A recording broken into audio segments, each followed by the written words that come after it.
नमस्कार मंडळी, कसे आहात तुम्ही सगळे? आय होप तुम्ही सगळेजण खूप जास्त मजेत असतील। तर आज आपल्या छोट्याशा व्हिडिओमध्ये मी तुमचं खूप सगळं मनापासून स्वागत करते। तर आता वाजले आहे दुपारचे 2 आणि मला सकाळपासून सुरू होतं की ड्रेसिंग टेबल आवरायचं आहे असं म्हणून सकाळीच उठून म्हणजे अंघोळ, जेवण, स्वयंपाक हे सगळं कामं आवरून झाली। पण साईला मी 1 तासपासून झोपवण्याचा प्रयत्न करते, बट अजिबात ती झोपली नाही। तर 1 तास मला तसाच वेस्ट गेला। तर म्हटलं ठीक आहे असो, आता तिला घेऊनच सगळी कामे करायची आहे।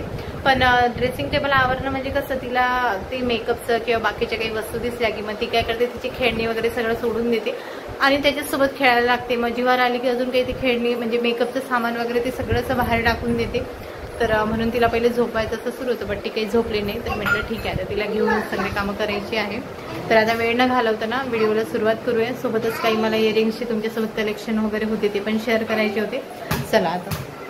तर हा ना सगळ्यात छोट्या साईजचा एक बॉक्स आहे माझ्याकडे। तर याच्यामध्ये मी सगळ्या प्रकारचे इयरिंग्स वगैरे ठेवते, म्हणजे छोटे मोठे इयरिंग्स याच्यात आरामात बसतात आणि बाकी जे इयरिंग्सचे कलेक्शन आहे ते पुढे मी तुम्हाला दाखवतेच। पण त्या अगोदर हे जे आहे ना, हा माझा सगळ्यात फेवरेट आहे।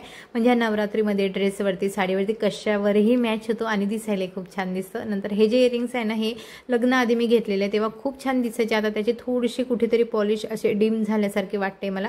तर हे जे मोठे मोठे इयरिंग्स आहे हेच मी तुमच्यासोबत शेअर केले, बाकी छोटे मोठे काही केले नाही, कारण मग खूप मोठा व्हिडिओ झाला असता म्हणून।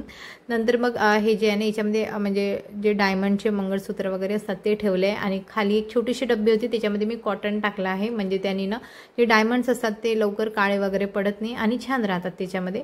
नंतर एक असा बॉक्स आहे, याच्यामध्ये सगळ्या प्रकारची ज्वेलरी ठेवली आहे, म्हणजे गळ्यातलं वगैरे जे पण आहे, मंगळसूत्र वगैरे वेगळे वेगळे आपण साडीवरती वगैरे घालतो ना, तर तसं। नंतर त्याच्यामधलाच अजून एक छोटा बॉक्स आहे, त्याच्यामध्ये सगळ्या प्रकारचे क्लचर्स ठेवले आहे, म्हणजे बाकी आपले रेग्युलर म्हणा किंवा मग डायमंडचे मोतीचे जे पण असतात ते। तर हे जे सेट्स आहे ना, म्हणजे 4च्या सेटमध्ये आलेले होते मला ऑनलाईन। 2 वर्ष झाले आता घेऊन, पण क्वालिटी अजूनही चांगली आहे आणि सेपरेट बसतात म्हणून इकडे तिकडे शोधायची गरज पडत नाही।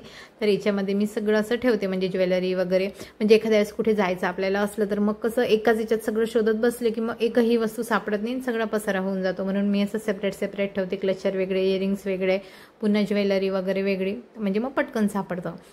आणि तिच्यामधलाच हा एक बॉक्स आहे, तर याच्यामध्ये सगळं मी साईजचं ठेवते, म्हणजे हेअर क्लिप म्हणा किंवा मग छोटंसं हे लोशन आहे, बाहेरगावी वगैरे जायचं असेल तर मग तेव्हा हे नेते।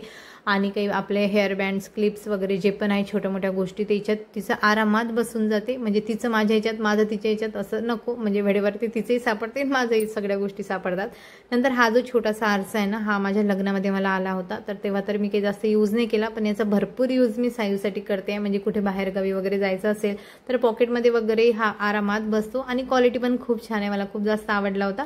तर आता तरी मी तिचा म्हणजे याचा उपयोग मी तिच्यासाठी करते आहे।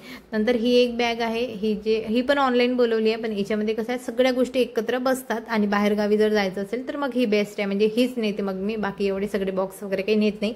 म्हणजे कॉम्पॅक्ट म्हणा, लोशन म्हणा किंवा मग आपले छोटे मोठे नेल पेंट्स असतात किंवा लिपस्टिक वगैरे, हे सगळं याच्यात आरामात बसून जातं। तर मग अशा वेळी बाहेरगावी वगैरे जायचं असेल तर मग ती बॅग नेते।